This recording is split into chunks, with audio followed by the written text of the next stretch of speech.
I want you to think of some of the worst pain in your life, whether it be from breaking a bone, spraining an ankle, or whatever it could be. Got it?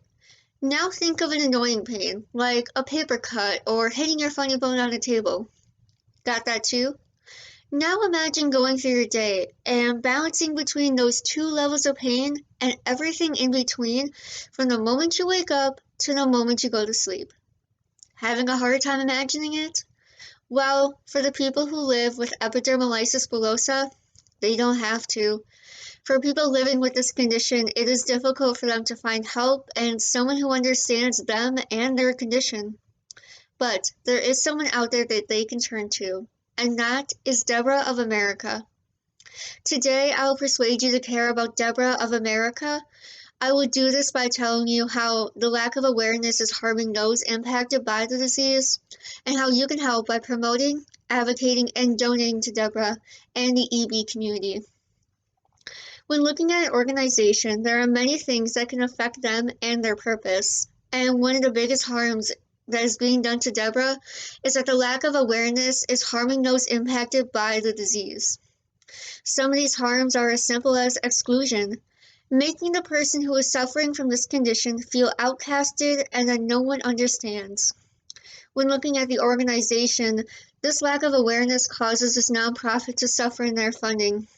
This deficit hinders Debra from providing supplies to first-time parents of children, in-home nursing care for those who need support, and funding research for a cure, or even an effective treatment. Now you may ask, what causes these harms that I previously mentioned? Well, it's lack of knowledge and lack of attention given to the disease itself and even the organization.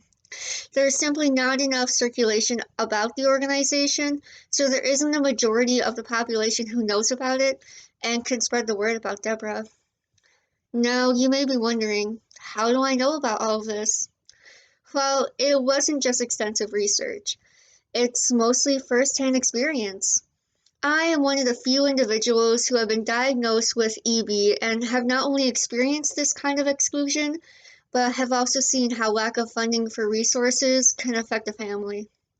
With some bandaging supplies, which keep those children and myself alive, costing upwards of $15,000 a month, they need all the help and support they can get to just survive.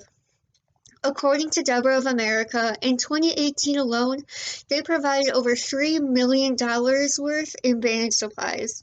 And that is only including families that they were able to reach.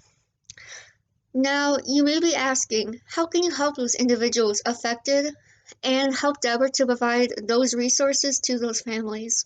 Well, fret not, because it's pretty simple. You can help by promoting, advocating, and donating to Debra and the EB community. Through promoting the organization, the word will spread to more individuals, and therefore, they will be more knowledgeable about Debra and the condition as a whole. Another way you can help is to become an advocate such as myself for the condition. By doing your own research about EB and promoting Debra, you can help those with the condition feel like someone does care and is trying to help them. As Michelle Hall, who is not only a friend of mine, but also works with Debra, told me in an interview, by personally advocating and spreading the word to friends and family through word of mouth or through social media, it's one of the best ways to help these kids and families. And finally, you can help by donating. Whether that be you directly donating to Debra or hosting a fundraiser, there are many ways you can help to fund the organization and, in turn, help those families who are affected, especially when it comes to funding a more effective treatment.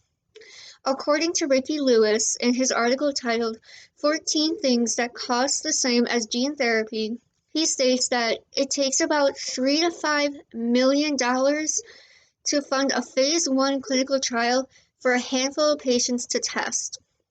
That's only for phase 1 out of 4, and the cost only goes up, so donating any amount can help greatly.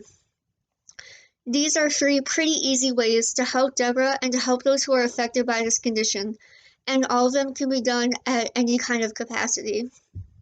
So, in conclusion, This may be an organization that you've never heard of before with a condition that many don't know about, but now you can start to make a difference. Today, I persuade you to care about Debra of America by telling you about how the lack of awareness is harming those impacted by the disease, and how you can help by promoting, advocating, and donating to Debra and the EB community. So, if you are ever in a situation where you meet someone with EB, please be kind to them and don't be afraid to smile and give them a friendly hello. And if given the opportunity, think about making a donation or spreading the word about Debra, because every person helps. Thank you.